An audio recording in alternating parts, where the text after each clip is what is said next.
So guys, nabili tayo na mura. Yung mapapamura ka. Tawag dito. Grapes. Grapes. Kamis. Sarap niya, so. Hugasan muna natin, hugasan. Tikman natin yung grapes ng Japan. Sabi nila masarap din yung grapes ng Japan eh. Pero mas masarap yung green yung kinain na Bite King kasi isang lapad yun eh.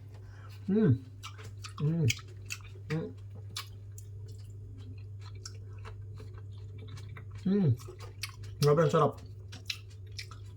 Kakalinis na natin ang ngipin. Prutas muna tayo.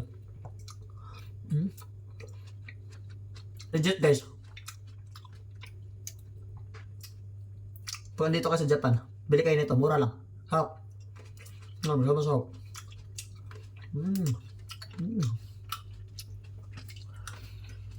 Grabe.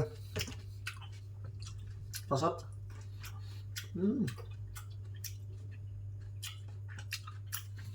Good. Sarap kaya.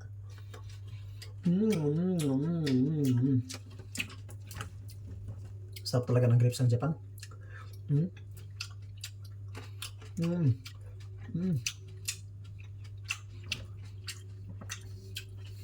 Grabe. Crave satisfied.